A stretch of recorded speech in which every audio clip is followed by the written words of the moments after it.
Uma plataforma de delivery foi alvo de um ataque hacker ontem à noite. Quem precisou acessá-la encontrou mensagens políticas ao invés dos nomes dos restaurantes. Assim que a mudança foi notada, muitas pessoas passaram a compartilhar mensagens nas redes sociais e em grupos de WhatsApp, sugerindo que informações pessoais e dados de cartões de crédito fossem excluídos para evitar clonagem. Mas será que os nossos dados pessoais correm riscos em situações como essa? Quem fala com a gente sobre o assunto agora é o especialista em segurança digital, Rodrigo Jorge. Rodrigo, muito bom dia.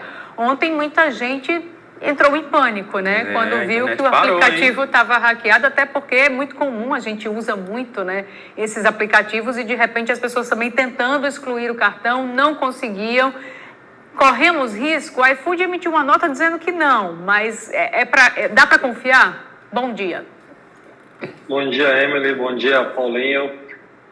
Realmente, muita gente acho que ficou sem a pizza, sem o hambúrguer, sem o sushi do domingo à noite, né?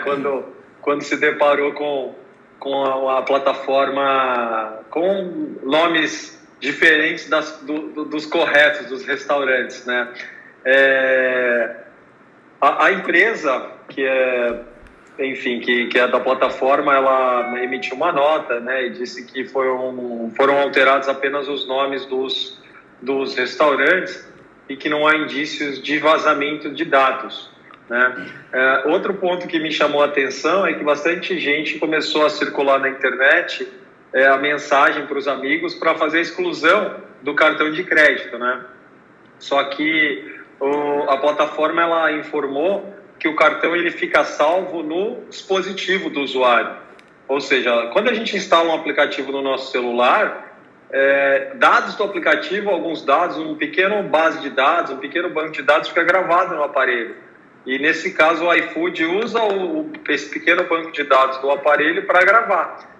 Isso é uma segurança para o iFood, porque ele não concentra no banco de dados únicos os dados de cartões de crédito de todos os seus usuários, e de certa maneira também é bom para o usuário, porque se tiver um comprometimento lá do prestador de serviço, não vai comprometer o seu cartão, diferente de websites, onde a gente costuma deixar o nosso número de cartão de crédito salvo lá, e de repente aparece aquelas compras que a gente não reconhece, e geralmente isso é porque vazou o número do cartão de crédito do site que a gente mantém lá para fazer pagamento recorrente mensal, para fazer pagamento de alguma assinatura, ou às vezes o pessoal vai fazer um pagamento, uma única compra. É muito comum os sites pedirem, né?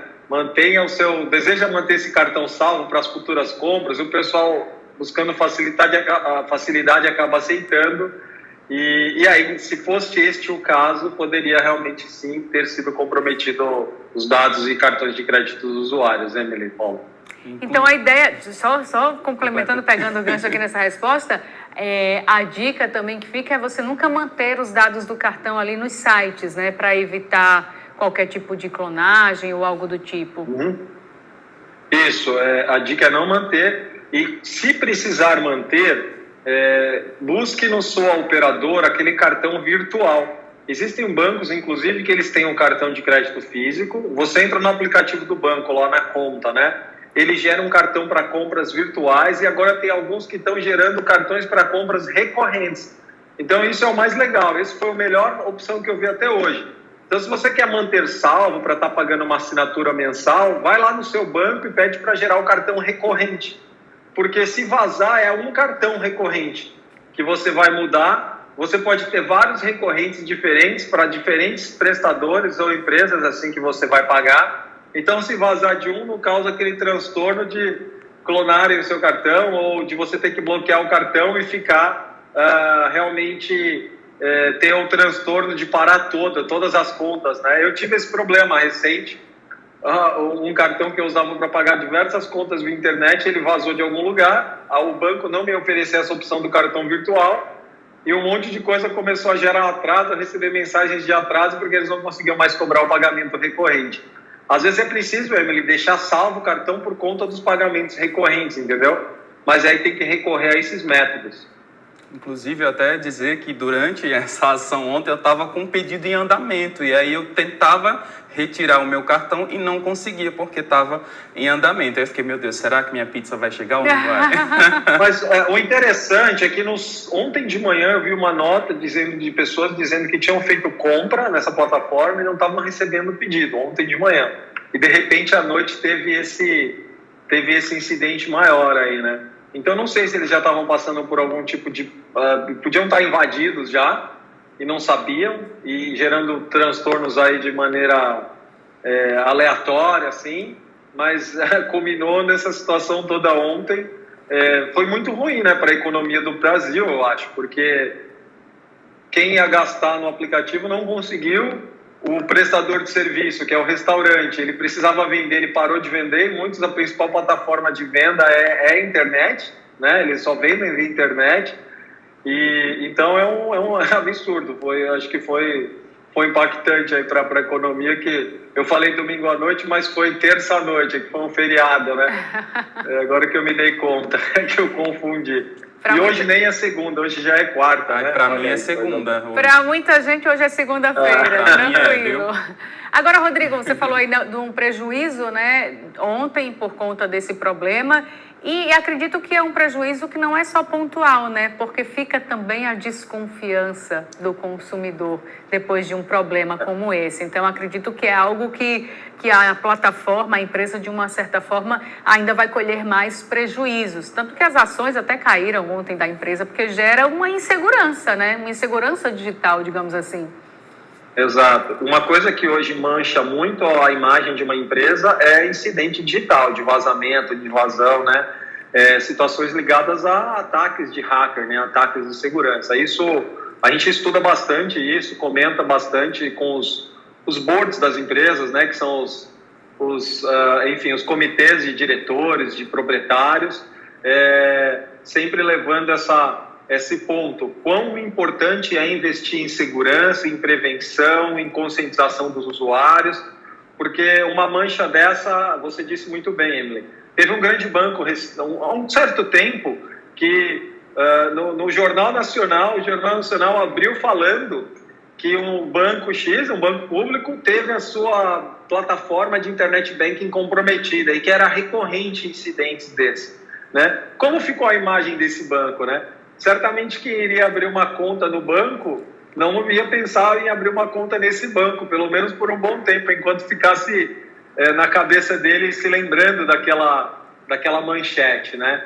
Então isso é um ponto bem importante. As empresas, elas não podem dar bobeira, e hoje ainda tem a questão da lei de prevenção, a lei de proteção dos dados pessoais, né? Lei Geral de Proteção de Dados Pessoais, que também traz multas e uma série de implicações para empresas que tiverem esse tipo de situação, Emily e Paulinho, que é de vazamento de dados, assim, de pessoas físicas.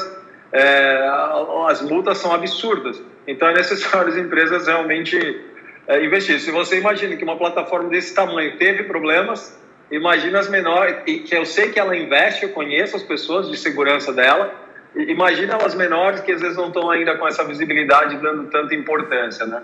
É um assunto bem, enfim, crítico.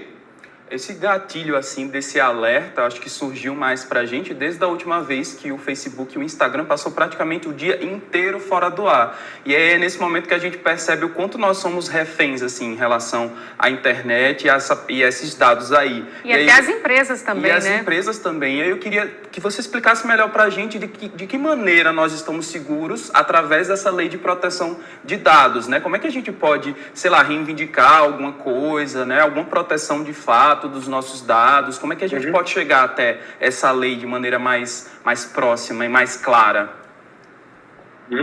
É interessante, é uma lei recente, né? E as empresas não tinha nada que antes meio que gerava um regramento do que ela podia e não podia fazer com os dados das pessoas, né? Com os dados dos seus usuários. Então, empresas, de repente, vendiam dados, usavam dados de forma inadvertida, e era necessário recorrer à justiça comum se o usuário fosse lesado, se sentisse lesado, prejudicado de alguma forma. Com essa lei, acho que todos os principais sites, empresas, agora quando a gente entra, existem os termos de uso, que eles declaram que são as políticas de privacidade deles. E eles falam como a privacidade é tratada dentro daquela empresa, quais são os direitos e deveres da empresa e dos seus usuários, que somos nós. E se no caso nós nos sentirmos prejudicados ou tivermos desconfiados de algo, qualquer empresa ela é obrigada a fazer uma resposta ao titular. Então a gente entra, a maioria das empresas elas têm um canal para você como usuário solicitar informações, quais são os dados que essa empresa tem, quais meus dados que essa empresa tem e o que ela faz e como ela está utilizando. Eu também posso solicitar a exclusão dos meus dados desse banco de dados. Então isso é interessante.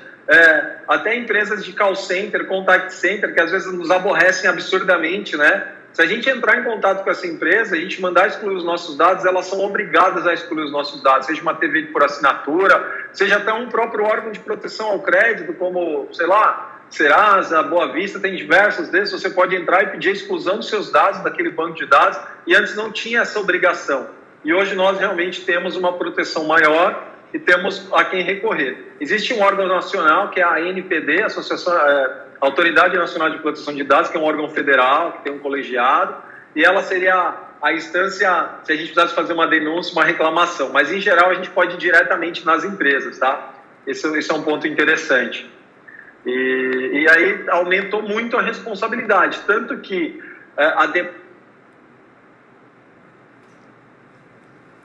Acho que travou a conexão. Voltou. Agora voltou.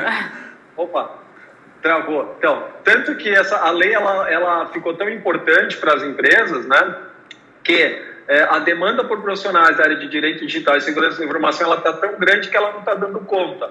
Assim, o mercado hoje ele busca profissionais e não encontra em função da Lei Geral de Proteção de Dados, como ela acelerou a adoção de práticas de segurança e privacidade dentro das empresas.